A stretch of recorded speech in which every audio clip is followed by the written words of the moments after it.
ہوئی تھی کہ نیکیوں میں اس کی طبیعت نہیں لگتی بلکہ بدکاریوں میں وہ ملوث رہتا، ہر وقت برائیوں میں وہ پھنسا رہتا تھا۔ اور حضرات یہی وجہ تھی جب وہ تخت سلطنت پر بیٹھتا ہے تو سب سے پہلے اس نے خطوط جاری کیے اور پورے عرب کے اندر اپنے خطوط کو اس نے بھیجا، مگر سب سے پہلے جو خط بھیجا تھا وہ مدینہ طیبہ کی سرزمین پر بھیجا تھا اور نام صد کر کے بھیجا تھا، یعنی حسین ابن علی اور حضرت عبداللہ ابن عمر، حضرت عبداللہ بن زبیر اور حضرت عبد الرحمن بن ابی بکر، یعنی ان 4 صحابہ کے نام ایسے تھے۔ یزید نے لکھا تھا مروان کو جو گورنر مدینہ تھا، یعنی ولید کو لکھا تھا جو کہ گورنر مدینہ تھا، مگر کہیں نہ کہیں اس کے دل میں اہل بیت کی محبت تھی۔ اب جیسے ہی ولید کو اس نے خط لکھا ہے کہ اہل مدینہ سے میری بیعت لی جائے اور ان 4 لوگوں کو بلا کر کے بہت عجلت کے ساتھ میں میری بیعت لی جائے، اگر یہ میری بیعت کر لیتے ہیں تو فبیہا، ورنہ ان کی گردنوں کو ان کے تن سے جدا کر دیا جائے، یعنی کوئی اس میں جو ہے ان کے ساتھ میں نرمی کا برتاؤ نہیں ہونا چاہیے۔ اب وہ خط آتا ہے گورنر مدینہ کے پاس، جیسے ہی ولید بن عقبہ کے پاس میں خط آیا تو اب وہ دیکھ کر کے لرز جاتا ہے۔ پہلے تو خبر دی گئی تھی کہ والد گرامی حضرت امیر معاویہ کا وصال ہو گیا ہے، اب میں ان کی جگہ پر تخت نشین ہو چکا ہوں۔ اب جب جیسے ہی ولید نے یہ خط کو پڑھا تو اس کا دل تڑپ جاتا ہے، اس کی آتما تڑپنے لگتی ہے، آخر میں نواسہ رسول پر ظلم کیسے کروں گا، آخر میں نواسہ رسول پر زیادتی کے پہاڑ کیسے توڑوں گا۔ آخر ایک آدمی کو بھیجا، ایک قاصد کو بھیجا بلانے کے لیے، حضرت امام حسین رضی اللہ تعالی عنہ تشریف لاتے ہیں۔ اب جیسے ہی ولید ابن عقبہ کے پاس پہنچے اس نے کہا تشریف رکھیے، امام حسین بیٹھ جاتے ہیں۔ اب اس کی تو ہمت و جرأت نے کام نہ کیا، وہ خط امام حسین کے ہاتھ میں دے دیتا ہے اور کہتا ہے میرے آقا حسین آپ اس خط کو خود ہی پڑھ لیجئے۔ جب خط کو کھول کر کے پڑھا تو امیر معاویہ کے وصال کے تعلق سے خبر دی گئی تھی اور وصال کے تعلق سے بتایا گیا تھا، مگر اسی کے ساتھ میں یہ بھی لکھا گیا تھا کہ جیسے ہی یہ 4 لوگ آپ کے سامنے آئے اور نام ذات کر کے لکھا تھا کہ ان 4 سے میری بیعت زبردستی لی جائے، اگر یہ بیعت نہیں کرتے ہیں تو انہیں قتل کر دیا جائے۔ اس وقت تک اہل مدینہ کو یہ علم نہیں تھا کہ حضرت امیر معاویہ کا وصال ہو چکا ہے۔ جب حضرت امام حسین نے دیکھا تو آپ نے ارشاد فرمایا تھا کہ یزید شرابی ہے، کبابی ہے، وہ کون سے عیب ہیں جو اس کی ذات میں نہیں پائے جاتے، اور میں ایسے فاسق و فاجر کے ہاتھ میں اپنا ہاتھ کیسے دے سکتا ہوں، اس لیے کہ اگر کوئی عام ہاتھ ہوتا تو ہو سکتا تھا دیا جا سکتا تھا، مگر یہ کوئی عام ہاتھ نہیں تھا، یہ حسین کا ہاتھ نہیں تھا، بلکہ یہ تو مصطفیٰ کا ہاتھ تھا، یہ تو شریعت کا ہاتھ تھا، یہ تو دین حق کا ہاتھ تھا، اس ہاتھ کو کسی ناپاک ہاتھ میں کیسے دیا جا سکتا تھا۔ حضرت امام حسین نے فرمایا ٹھیک ہے میں اس پر غور کر کے بتاؤں گا۔ اب جیسے ہی آپ 10 قدم گورنر ہاؤس سے نکلے ہیں تو حضرات وہاں مروان بھی بیٹھا ہوا تھا، اس نے کہا ارے تو نے بڑا غنیمت موقع گوا دیا ہے، اب تو نے حسین کو چھوڑ دیا، کبھی ان پر تو قابو نہ پا سکے گا، حسین کو قتل کر دینا چاہیے تھا۔ امام حسین نے جب یہ سنا تو فوراً واپس پلٹ کر کے جاتے ہیں اور اس سے کہتے ہیں نادان تو جو ہے یعنی تو مجھے قتل کرانا چاہتا ہے یا تو مجھے قتل کرائے گا۔ الغرض حضرات گرامی آپ نے اس پر ایک ڈانٹ لگائی ہے، پھر آپ وہاں سے پلٹ کے آئے ہیں، اپنے گھر میں آئے، آنے کے بعد کہا حضرت عباس سے کہ بھائی عباس تم بھی آ جاؤ، علی اکبر تم بھی آ جاؤ، زینب تم بھی آ جاؤ اور علی اصغر کو بھی ساتھ میں لے لو۔ حضرات سب کو جمع کر لیا جاتا ہے، پھر آپ ارشاد فرماتے ہیں کہ تمہیں نہیں معلوم ہے کہ اب یہ زمین مدینے کی ہم پر تنگ کر دی گئی ہے، اب لگتا ہے ہم یہاں رہ نہیں پائیں گے، جو مصطفیٰ نے میری شہادت کی خبر دی تھی لگتا ہے وہ وقت قریب آ چکا ہے۔ حضرات سب کے پورے گھر والوں کو جمع کر لیا ہے اور جمع کرنے کے بعد حضرت زینب سے کہا تھا اے میری بہن زینب چلو نبی کی بارگاہ میں حاضری تو دے دیں۔ اللہ اللہ وہ مدینہ طیبہ کہ جہاں آدمی جانے کے لیے تڑپتا ہے، جہاں آدمی جاتا ہے آنکھوں سے آنسو کا سیلاب جاری ہو جایا کرتا ہے۔ اب یہ مختصر سا قافلہ ہے، مصطفیٰ جان رحمت کی قربت پر گیا ہے۔ حضرت امام حسین نے سلام کیا اور نبی کی بارگاہ میں عرض کی تھی یا رسول اللہ آپ کے مدینے کی سرزمین میرے اوپر تنگ کر دی گئی ہے، آپ کی امت کے لوگ مجھے قتل کرنے پر آمادہ ہیں، اے آقا بس آپ دعا کیجئے کہ جب میری نگاہوں کے سامنے علی اکبر تڑپ رہا ہو، جب میری نگاہوں کے سامنے علی اصغر جان توڑ رہا ہو، تو میری زبان پر کوئی لفظ شکوہ نہیں آئے اور میرے پائے سبات میں کوئی کمی یا خامی نہ آنے پائے۔ عزیزان ملت اسلامیہ، حضرت امام حسین تو یہ عرض کر رہے تھے، تربت مصطفیٰ سے آواز آتی ہے، اے بیٹا حسین جاؤ، اللہ تبارک و تعالیٰ بھی تمہارے ساتھ میں ہے، ہم بھی تمہارے ساتھ میں ہیں، اور تمہاری ماں حضرت فاطمہ اور علی بھی تمہارے ساتھ میں ہیں۔ اللہ اللہ، اب یہ تربت مصطفیٰ سے آواز آتی ہے۔ یہاں سے ایک بات اور ثابت ہو جاتی ہے کہ حضرات نبی اپنی قبر میں زندہ ہیں، جیسے زمین پر زندہ تھے ویسے ہی زمین میں زندہ ہیں، جیسے زمین پر سنتے تھے ویسے ہی زمین میں سنتے ہیں، جیسے زمین پر دیکھتے تھے ویسے ہی زمین میں دیکھتے ہیں۔ میرے آقا نے ارشاد فرمایا، انی ارا ما لا ترون و انی اسمع ما لا تسمعون، یعنی اے لوگوں جو میں دیکھتا ہوں وہ تم نہیں دیکھتے، اور جو میں سنتا ہوں وہ تم نہیں سنتے۔ تو ہم دیپ پور کی سرزمین پر یعنی اس جلسے میں بیٹھے ہوئے ہیں، تو حضرات کوئی دیکھے یا نہ دیکھے مگر مدینے کا پیغمبر دیکھ رہا ہے، اس رسول کو پتا ہے کہ کوئی کون میری ثنا بیان کر رہا ہے، کوئی کون میری ثنا کو سماعت کر رہا ہے، کون عبادت کر رہا ہے، کون عبادت نہیں کر رہا ہے۔ اس نبی کی شان یہ ہے کہ اللہ نے محبوب کو وہ علم دیا ہے، رہتے ہیں مدینے میں زمانے کی خبر۔ نعرہ تکبیر، نعرہ رسالت، مسلک اعلیٰ حضرت بارے ذاکر حسین کی تربت سے آواز آتی ہے۔ سرکار حضرت امام حسین یعنی سرکار کے روز اقدس پر حاضری دینے کے بعد اپنی بہن زینب سے کہتے ہیں کہ چلو ماں کی تربت پر بھی حاضری دے لیں۔ اب یہ پھر مقدس قافلہ تربت فاطمہ پر جاتا ہے۔ اب یہاں سے ایک بات اور ثابت ہو جاتی ہے کہ والدین کی قبر پر جانا یا کسی مومن کی تربت پر جانا یہ شرک و بدعت نہیں ہے، بلکہ یہ حضرت امام حسین کی سنت ہے، حضرت امام عباس کی سنت ہے۔ عزیزان ملت اسلامیہ، پھر یہ وہاں جاتے ہیں، سلام کرتے ہیں، وہاں سے جواب ملتا ہے۔ اب پھر آپ پلٹ کے گھر میں آتے ہیں، گھر میں آئے پورا رخت سفر تیار ہو چکا تھا۔ اب مدینے کے لوگ آرام و راحت کی دین سو رہے تھے، مگر یہ نبی کا نواسا یعنی مدینے سے ہجرت کرنے کی تیاری میں مصروف تھا۔ آپ ذرا غور کیجئے، آپ کے گاؤں دیپ پور سے اگر کوئی عمرہ کرنے کے لیے جاتا ہے یا کوئی حج کرنے کے لیے جاتا ہے تو حضرات 8 دن کے لیے مدینہ جاتا ہے، 15 دن کے لیے مدینہ جاتا ہے، 20 دن کے لیے مدینہ جاتا ہے، 25 دن کے لیے مدینہ جاتا ہے۔ مگر پوچھو ان حج کرنے والوں سے، پوچھو ان عمرہ کرنے والوں سے، جب ان سے پوچھا جاتا ہے تو حجاج کرام بتاتے ہیں کہ جب مدینہ طیبہ سے چلتے ہیں تو آنکھوں سے آنسوں کا سیلاب جاری ہو جاتا ہے۔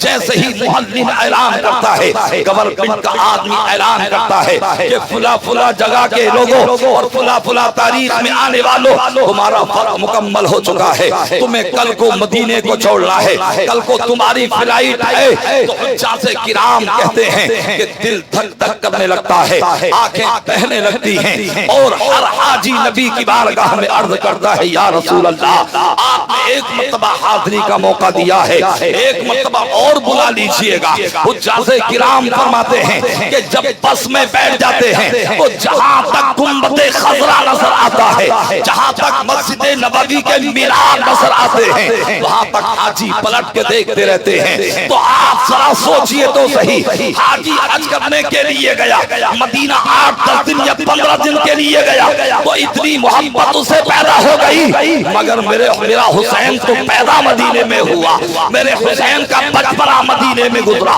میرے حسین کی جوانی مدینے میں گزری، میرے حسین کی عمر کے 56 سال مدینے میں گزرے، تو حسین کو کتنی محبت مدینے سے ہو گئی ہوگی، کتنا پیار اپنے نانا سے ہوگا، کتنی محبت اپنے نانا کے مدینے سے ہوگی۔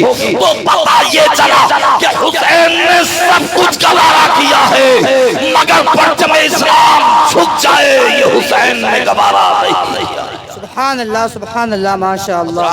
اب یہاں وہ ہجرت جو سرکار نے اعلان نبوت کے 13 سال بعد مکے سے مدینے کو کی تھی، وہ بھی نگاہوں کے سامنے آ جاتی ہے۔ آج نبی کا نواسا مدینے سے مکے کو ہجرت کر رہا ہے۔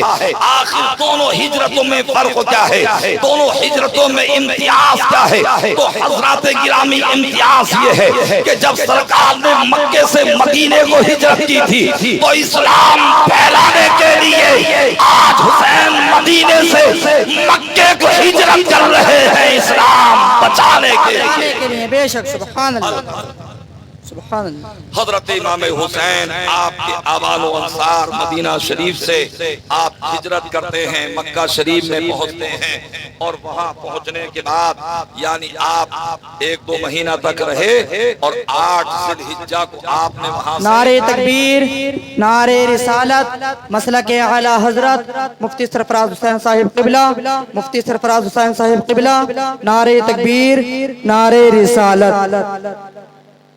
حضرات، حضرت امام حسین رضی اللہ تعالی عنہ 8 ذی الحجہ شریف کو آپ وہاں سے رخت سفر باندھ رہے ہیں۔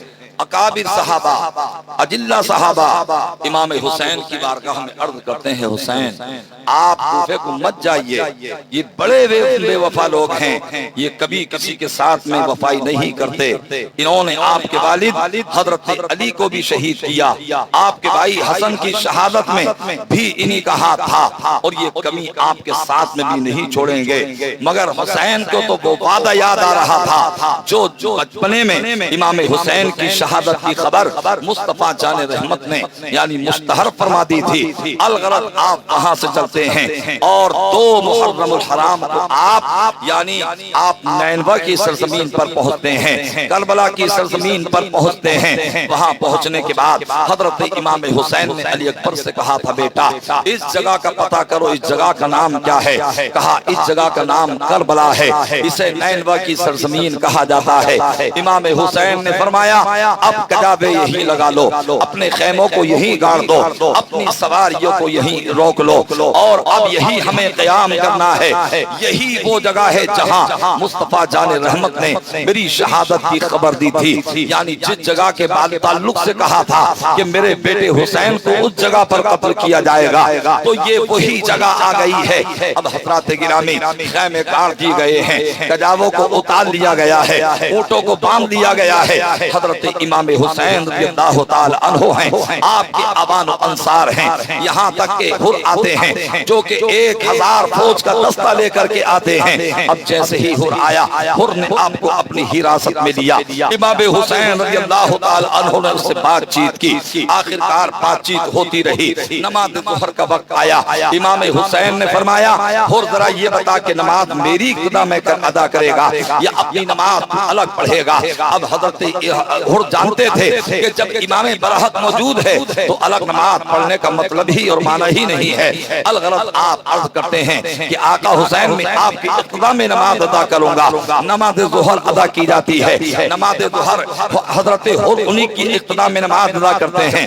بات طویل ہوتی رہی، بات بڑھتی چلی گئی، یہاں تک کہ 7 محرم الحرام آ جاتی ہے۔ ادھر عبید اللہ ابن سعد کو کوئی خبر نہیں ملی تھی، اس نے ابن سعد کو 4000 فوج کا دستہ لے کر کے بھیجا کہ جاؤ کوئی خبر نہیں لگی ہے، ابھی حر لوٹ کر کے نہیں آیا ہے، حسین کہاں تک پہنچے ہیں کوئی خبر نہیں ملی ہے۔ اب جب یہ 4000 فوج کا دستہ لے کر کے آیا، حضرات 7 محرم کو پہنچا اور اس سے کہا گیا تھا کہ فیصلہ صرف 2 ہی باتوں میں ختم کرنا ہے، یا تو وہ یزید کی بیعت کر لیں یا پھر جنگ لڑنے کے لیے تیار ہو جائیں۔ ابن سعد نے کہا حسین ہم مزید بات کرنا نہیں چاہتے، آپ یا تو یزید کی بیعت کر لیں یا آپ لڑنے اور مرنے کے لیے تیار ہو جائیں۔ آخرکار 7 محرم الحرام کو دانا بند کر دیا جاتا ہے، آپ پر پانی بند کر دیا جاتا ہے۔ بات بڑھتی رہی، یہ اللہ والے عبادت کرتے رہے۔ جب شب عاشورہ آتی ہے، اب پھر ابن سعد نے کہا حسین اب وقت ختم ہو چکا ہے، اب مزید مہلت نہیں دی جائے گی، اب آپ یا تو یزید کی بیعت کر لیجئے یا آپ لڑنے کے لیے تیار ہو جائیے۔ امام حسین نے فرمایا تھا ہمیں تو 1 رات عبادت کرنے کی مہلت اور دے دے. اب مہلت دے دی جاتی ہے. حضرت امام حسین اپنے گھر والوں سے کہتے ہیں, اپنے عوان و انصار سے کہتے ہیں کہ اس رات کو 2 حصوں میں تقسیم کر لو. ایک حصے میں اللہ کی عبادت کرو اور ایک حصے میں قرآن پاک کی تلاوت کرو. اب نماز بھی پڑھی جا رہی ہے, آدھی رات کے بعد تلاوت قرآن بھی کی جا رہی ہے, ادھر شرابیں پی جا رہی تھی, مگر ادھر اللہ کی عبادت کی جا رہی تھی. ادھر جو ہے بدکاریوں میں لوگ مصروف تھے, مگر ادھر کلام اللہ کی تلاوت کی جا رہی تھی. الغرض جیسے ہی صبح ہوتی ہے, ابن سعد نے پھر اعلان کیا, حسین اب سورت طلوع ہو چکا ہے, اب جو ہے تاخیر کی مزید گنجائش نہیں ہے. اب یا تو آپ یزید کی بیعت کیجئے یا آپ لڑنے ملنے کے لیے تیار ہو جائیے. حضرت امام حسین علی اکبر سے کہتے ہیں, اے میرے بیٹے میرے لاڈ, ذرا جاؤ میدان کارزار کا جائزہ تو لو. اب حضرت علی اکبر جاتے ہیں, جانے کے بعد پورے میدان کا جائزہ لیتے ہیں تو کیا دیکھتے ہیں کہ ایک خاتون, ایک دوشیزہ اپنے چہرے پر نقاب ڈالے ہوئے ہے, مگر میدان سے کنکریوں کو چن رہی ہے, کنکریوں کو بین رہی ہے اور اپنے آنچل میں جمع کر رہی ہے. آئے حضرت امام حسین نے پوچھا, بیٹا بتاؤ تم کیا دیکھ کر کے آئے ہو؟ عرض کرتے ہیں, ابا جان میں نے دیکھا کہ ایک خاتون چہرے پر نقاب ڈالے ہوئے ہیں, مگر وہ یعنی کنکریوں کو چن رہی ہے, وہ کنکریوں کو گن رہی ہے اور اٹھا کر کے اپنے چانگ اپنے آنچل میں رکھ رہی ہے. تو حضرات امام حسین نے فرمایا تھا, اے میرے بیٹے حسین, وہ کوئی اور نہیں بلکہ میری ماں حضرت فاطمہ ہے جو میدان سے کنکریوں کو اٹھا رہی تھی. کہ کہیں ایسا نہ ہو کہ میرا بیٹا جامِ شہادت نوش کر کے جب وہ زمین پر آئے تو میرے بیٹے کو یہ کنکریاں نہ چبھنے پائے. اللہ اللہ, ہر ماں کو اپنے بیٹے کا درد و احساس ہوتا ہے. اب حضرات گرامی پھر ادھر سے اعلان کیا جاتا ہے, مقابلے کے لیے دعوت دی جاتی ہے, مگر حضرت امام حسین رضی اللہ تعالی عنہ اتمام حجت کے لیے ارشاد فرماتے ہیں, اے یزیدیوں ذرا یہ بتاؤ کیا تم نے کبھی میری نماز کو چھوٹتے ہوئے دیکھا؟ یزیدیوں نے کہا نہیں. حضرت امام حسین نے فرمایا, کیا تم نے کبھی مجھے شراب پیتے ہوئے دیکھا؟ یزیدیوں نے کہا نہیں. حضرت امام حسین نے فرمایا, کیا تم نے کبھی امانت میں خیانت کرتے ہوئے دیکھا؟ یزیدیوں نے کہا نہیں. پھر حضرت امام حسین نے فرمایا, کیا تم نے کبھی مجھے بدکاری کرتے ہوئے دیکھا؟ یزیدیوں نے کہا نہیں. تو حضرت امام حسین نے فرمایا, جب تم نے کبھی میری نماز کو بھی قضا نہیں دیکھا, جب کبھی بدکاری میں بھی مجھے نہیں دیکھا, جب تم نے کبھی مجھے اللہ کی نافرمانی کرتے ہوئے نہیں دیکھا, کسی کی دل آزاری کرتے ہوئے نہیں دیکھا, کبھی امانت میں خیانت کرتے ہوئے نہیں دیکھا, تو تم کیوں گلشن اسلام کو اجاڑنے کے چکر میں ہو؟ تم کیوں فاطمہ کی چادر تطہیر کو پھاڑنے کے چکر میں ہو؟ کیوں تم جناب زینب کے وقار کو مجروح کرنے کے چکر میں ہو؟ حضرت امام حسین اتمام حجت کے لیے عرض کر ہی رہے تھے اور ارشاد فرما ہی رہے تھے کہ پھر ابن سعد نے کہا, حسین اب مزید اتمام حجت کی ضرورت نہیں, بہت کلام و گفتگو ہو چکا, اب یا تو لڑنے کے لیے تیار ہو جائیے یا یزید کی بیعت کر لیجئے. حضرت مسلم ابن عوف جاتے ہیں, یہ حضرت امام حسین کے غلام ہیں. آنے کے بعد عرض کرتے ہیں, آقا ہم نے رات میں آپ سے وعدہ کیا تھا کہ ہم آپ کے پسینے کی جگہ ہم اپنے لہو کو بہا دیں گے, مگر آپ پر آنچ نہیں آنے دیں گے. ہم اپنی شمع کو بجھنے سے پہلے ہم اپنی جان کو پروانہ وار نثار کر دیں گے. حسین آپ کو جانے کی ضرورت نہیں ہے. اب حضرت مسلم ابن عوف چلاتے ہیں, حضرت امام حسین سے اجازت لیتے ہیں اور میدان کارزار میں نکل جاتے ہیں. جیسے ہی میدان کارزار میں پہنچے ہیں, یزیدیوں سے تقابل شروع ہو جاتا ہے, یزیدیوں سے تصادم شروع ہو جاتا ہے. آپ جدھر کو رک کر لیتے ہیں, یعنی ان کی کاٹ کرتے چلے جاتے ہیں. گاجر اور مولی کی طرح سے یزیدیوں کو کاٹا جا رہا ہے. اس لیے یہ کسی اور شیر کی فوج کا سپاہی نہیں تھا, بلکہ یہ اللہ کے شیر حضرت علی کے بیٹے حضرت امام حسین کی فوج کا سپاہی تھا. حضرت مسلم ابن عوف جاہیں لڑتے چلے جا رہے ہیں, یزیدیوں میں کھلبلی مچ جاتی ہے, یزیدی پریشان ہو چکے ہیں اور یہ اعلان کیا جا رہا ہے, ارے تم یہ کیا کر رہے ہو؟ 3 دن سے یہ بھوکے اور پیاسے ہیں, اگر تم ایک ایک کر کے حملہ کرو گے تو تم انہیں نہیں مار سکو گے. چاروں طرف سے حملہ کرو. حملہ کیا جاتا ہے. اب حضرت مسلم ابن عوف جا کے یعنی زخم کاری آپ کو لگتا ہے, آپ زمین پر آتے ہیں. آپ نے اپنے آقا حسین کو آواز آواز دی آقا حسین ادرکنی، آپ میری مدد کیجئے، آپ میری فریاد کو سنیے۔ حضرت امام حسین حضرت مسلم ابن اوجا کو اٹھا کر کے لاتے ہیں اور اپنے خیمے میں لا کر کے ان کی سر کو اپنی ران پر رکھ کر کے بیٹھ جاتے ہیں۔ اللہ اللہ، حضرت مسلم ابن اوجا نے کہا تھا میرے آقا حسین میرا ایک دوست ہے ساتھی، اسے بلا دیجئے۔ اب اسے بلایا جاتا ہے۔ حضرت مسلم ابن اوجا کہتے ہیں کہ دیکھو میں تمہیں ایک وصیت کر رہا ہوں، میں تمہیں ایک تاکید کر رہا ہوں، تم میری دوستی کا جو ہے یعنی پالن کر رہا، تم میری دوستی کا وعدہ کیا ہوا ایفا کر رہا۔ حضرات اس نے کہا تھا آپ یہی تو کہنا چاہتے ہیں کہ میری بیوی کا خیال رکھنا، میرے بچے کا خیال رکھنا۔ حضرت مسلم ابن اوجا نے کہا نہیں خالہ تم نے سمجھا نہیں، میرا مطلب یہ ہے کہ جیسے میں شہید ہو گیا ہوں ویسے ہی اسلام پر تم بھی شہید ہو جانا۔ حضرات اب حضرت امام حسین دیکھتے ہیں کہ ایک چھوٹا سا بچہ ہے، اپنے ہاتھ میں چھوٹی چھوٹی دو انی لیے ہوئے ہے اور تلواریں لیے ہوئے ہے اور وہ میدان کارزار کی طرف جا رہا ہے اور بچے کی عمر بمشکل 8-9 سال کی ہے۔ حضرت امام حسین نے آواز دی، اپنے اصحاب سے کہا کہ پکڑو اس بچے کو، تو فطرت نے آواز دی حسین آپ تو بچہ میدان کارزار میں جا رہا ہے تو تم بچانے کی کوشش کر رہے ہو، مگر جب تمہاری کل بچی سکینہ کو تھپڑ مارے جائیں گے تو کوئی بچانے والا نہیں ہوگا۔ آخرکار بچے کو پکڑا جاتا ہے، امام حسین کی بارگاہ میں پیش کیا جاتا ہے۔ میرے امام نے پوچھا تھا بیٹا ذرا یہ بتاؤ کہ تم کہاں جا رہے ہو؟ کہا میں یزیدیوں سے لڑنے کے لیے جا رہا ہوں، میں اسلام پر جان دینے کے لیے جا رہا ہوں۔ کہا تم کس نے تمہیں سجا کر کے بھیجا ہے؟ کہا میری ماں نے مجھے سجا کر کے بھیجا ہے، میری ماں نے مجھے آمادہ کر کے بھیجا ہے۔ تو حضرات پھر امام حسین نے پوچھا تھا اے بیٹے ذرا یہ بتا دے کہ تیرے باپ کا نام کیا ہے اور تو کس لیے جا رہا ہے؟ تو اس بچے نے جواب دیا تھا اے آقا حسین آپ کی گود میں جس کا مسلم ابن اوجا کا سر رکھا ہوا ہے میں اسی مسلم ابن اوجا کا بیٹا ہوں، اور میرے باپ کی روح مجھ سے کہہ رہی ہے کہ اے بیٹے جب باپ دنیا میں نہیں رہا تو بیٹا رہ کر کے دنیا میں کیا کرے گا؟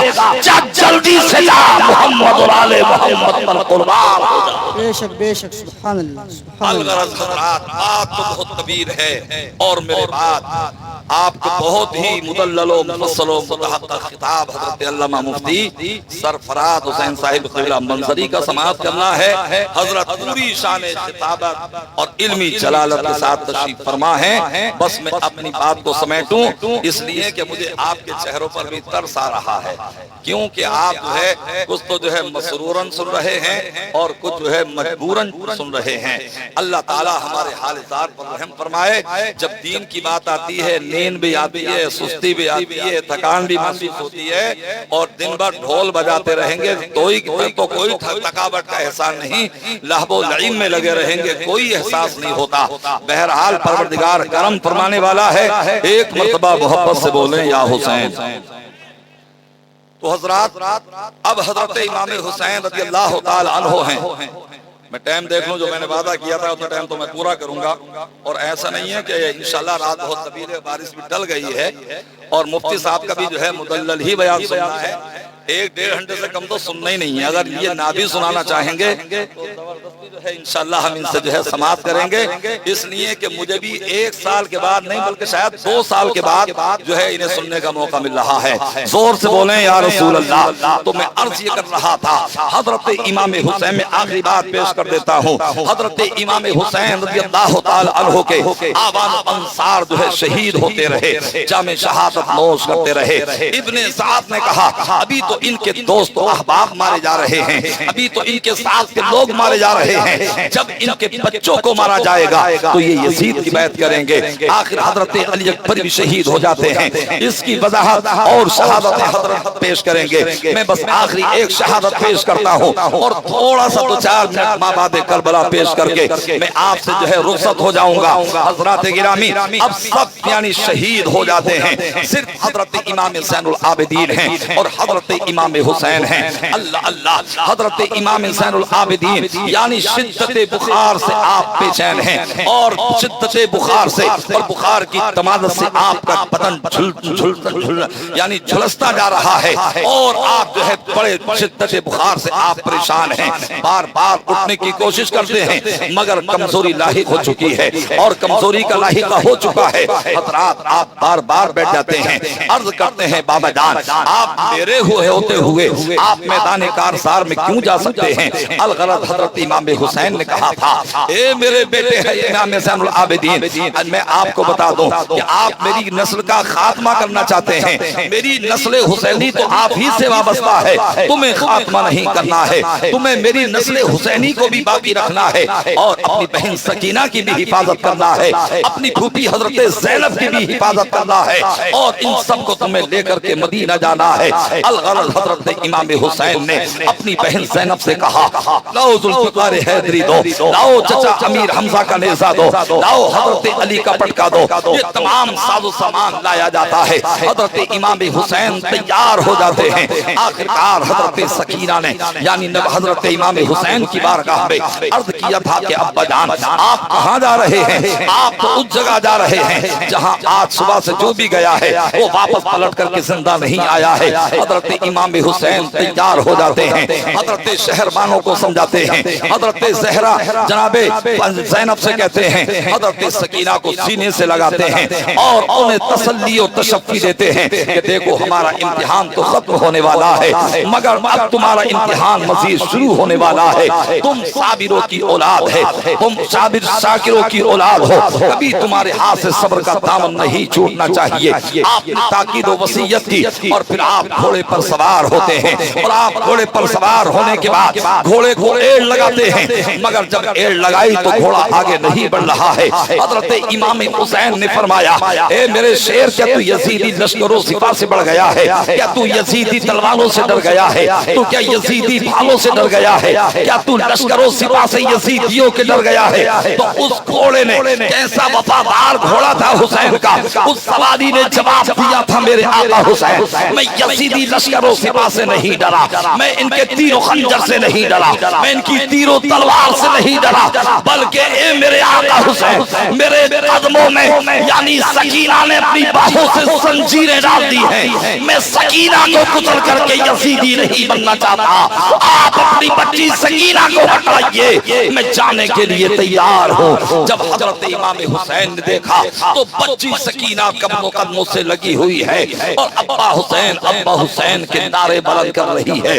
اللہ اللہ، حضرت امام حسین نے فرمایا تھا اے میری بیٹی سکینہ تمہیں تو ابھی بہت زیادہ یعنی اذیتوں کو برداشت کرنا ہے۔ کہا ابا جان جب مجھے نیند نہیں آتی تو میں آپ کے سینے سے لگ کے سویا کرتی تھی، مگر اب مجھے کون سلائے گا؟ اب مجھے لوریاں کون دے گا؟ اب مجھے تسلی اور تشفی کون دے گا؟ کہا تمہارا بھائی زین العابدین ہے، تمہاری پھوپھی حضرت زینب ہے، تمہاری ماں شہربانو ہے۔ آخرکار تسلی دینے کے بعد آپ پھر جو ہے لشکر یزید کی طرف توجہ کر کے کہتے ہیں اے یزیدیو سنو سنو، یعنی تم نے میرے ایک ایک آبان و انصار کو قتل کر دیا ہے، تم نے میرے بیٹے علی اکبر کو بھی شہید کر دیا، تم نے علی اصغر کے بچپنے کو بھی چھین لیا ہے، تم نے میرے بھائی عباس کے بازوؤں کو بھی قلم کر دیا ہے، تم نے میرے سب لوگوں کو مار ڈالا ہے، لیکن اے یزیدیو سنو، اگر آج بھی تم اپنے گناہوں سے، اگر اپنے ظلموں سے، اگر اپنے کرتوتوں سے توبہ کر لو گے، اگر تم میرے دامن سے وابستہ ہو جاؤ گے تو میں اپنے بیٹے علی اکبر کے قاتل کو بھی معاف کر دوں گا، میں اپنے بیٹے علی اصغر کے قاتل کو بھی معاف کر دوں گا، میں اپنے بھائی عباس کے قاتل کو بھی معاف کر دوں گا، مگر ان کے دل تو پتھر ہو چکے تھے، کسی پہ کوئی اثر ہونے والا نہیں تھا۔ یہ شان نبی ہے، یہ نبی کے گھرانے کی شان ہے کہ جو اتنی صحابت کا مظاہرہ کرتے ہیں، جہاں اپنوں کو نوازتے ہیں تو وہاں سے خالی غیر ہاتھ بھی جایا نہیں۔ کیا بات ہے، سبحان اللہ، ماشاءاللہ، سبحان مگر اللہ۔ حضرات ان کے دل تو پتھر ہو چکے تھے۔ ابن سعد نے کہا حسین اب کلام کرنے کا وقت نہیں ہے، تو حضرات حضرت امام حسین رضی اللہ تعالی عنہ کو جب چیلنج دیا گیا اور حضرات یعنی لڑنے کی دعوت دی گئی، اب حضرت امام حسین رضی اللہ تعالی عنہ یعنی آپ لڑنا شروع کر دیتے ہیں۔ اگر آپ میمنہ پر حملہ کرتے ہیں تو میمنہ کا آپ جو ہے صفایا کر دیتے ہیں، اگر آپ میسرہ پر حملہ کرتے ہیں تو میسرہ کا آپ صفایا کر دیتے ہیں، اگر آپ لشکر قلب پر حملہ کرتے ہیں تو لشکر قلب کا صفایا کر دیتے ہیں۔ جدھر کو آپ نکل جاتے ہیں یزیدیوں کو واصل جہنم کرتے چلے جاتے ہیں، جدھر کو آپ کا گزر ہوتا ہے، جدھر کو آپ جاتے ہیں، جدھر کوئی علی کا شیر جاتا ہے، گاجر اور مولی کی طرح سے یزیدی کٹتے ہوئے نظر آ رہے ہیں۔ ابن سعد پکار اٹھا تھا اگر خبردار خبردار یا اگر تم اس طریقے سے لڑو گے تو تم حسین کو قتل نہ کر سکو گے، ان پر کنٹرول قابض نہ ہو پاؤ گے، ان پر کنٹرول نہ کر سکو گے۔ سب جبار کی جو ہے یعنی ایک ساتھ میں حملہ کرو تو ہر جہانب چہار جانب سے یعنی آپ پر حملہ ہونے لگتا ہے، یہاں تک کہ 72 زخم تو تیر و تلوار کے اور 82 زخم جو ہے یعنی نیزوں کے آپ کے جسم پر آتے ہیں۔ اللہ اللہ، اب یہ نبی کا نوازا حسین میدان کربلا میں ہے، یہ زمین کی طرف آتے ہیں، اپنے سر کو سستے میں رکھ دیتے ہیں اور گنبد خضرا کی طرف تربت مصطفیٰ کی طرف عرض کرتے ہیں یا رسول اللہ آقا اگر یعنی نانا جان اگر پانی پر قدرت ہوتی تو پانی سے وضو کر لیتا، اگر مٹی پر قدرت ہوتی تو مٹی سے تیمم کر لیتا، مگر میں نے اپنے خون سے وضو کیا ہے۔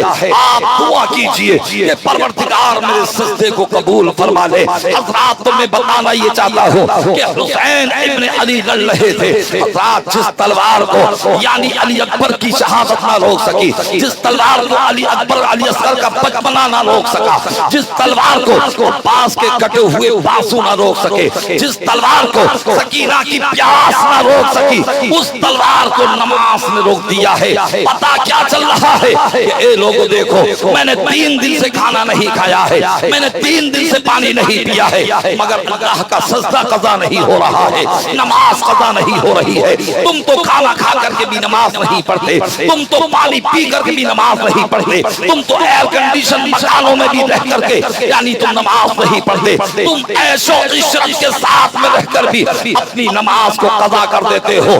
یہ طریقہ حسین نہیں ہے، کھانا ملے یا نہ ملے، زندگی رہے یا نہ رہے، مگر خدا کی عبادت نہیں چھوٹنی چاہیے۔ الغرض جب تک حسین کا سر نہیں کٹا تھا، ابن سعد نے کہا حسین زندہ، خولی نے کہا حسین زندہ، اور شمر لڑی نے کہا حسین زندہ، حر نے کہا حسین زندہ، علی اکبر نے کہا حسین زندہ، علی اصغر نے کہا حسین زندہ، جناب زینب نے کہا حسین زندہ، حضرت سکینہ نے کہا حسین زندہ، میدان کربلا کے ایک ایک ذرے نے کہا حسین زندہ، چاند کی چاندنی نے کہا حسین زندہ، سورج کی روشنی نے کہا حسین زندہ، آبشار کے نغموں نے کہا کہ حسین زندہ، کہکشاں کی انجمن نے کہا کہ حسین زندہ، کلیوں کی چٹک نے کہا کہ حسین زندہ، پھولوں کی مہک نے کہا کہ حسین زندہ، آبشار کے نغموں نے کہا کہ حسین زندہ، جنت کی بہاروں نے کہا کہ حسین زندہ، قرآن جنت نے کہا کہ حسین زندہ،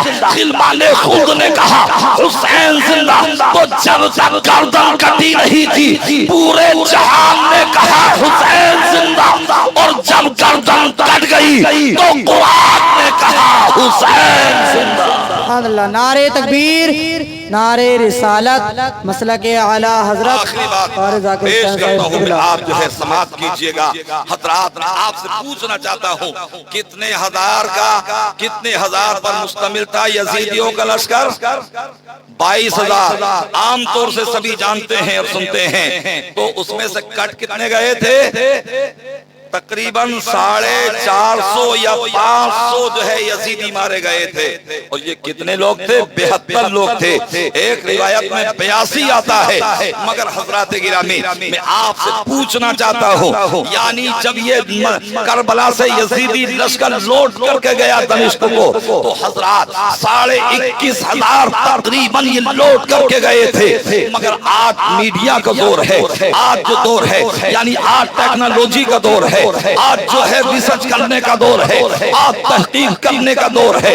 آپ یوٹیوب کے ذریعے یا آپ فیس بک کے ذریعے یا آپ گوگل کے ذریعے یا آپ کتب بینی کے ذریعے یا کسی بھی تحقیق کے ذریعے اگر آپ پتہ لگانا چاہیں کہ یزید کی آج قبر کہاں ہے، تو آپ کو پتہ نہیں چلے گا. نہ آپ کو یزید کی قبر کا پتہ چلے گا، نہ آپ کو ابن زیاد کی قبر کا پتہ چلے گا، نہ آپ کو ابن سعد کی قبر کا پتہ چلے گا، نہ آپ کو خولی کی قبر کا پتہ چلے گا، نہ حضرات گرامی کسی اور یزیدی کی قبر کا پتہ چلے گا.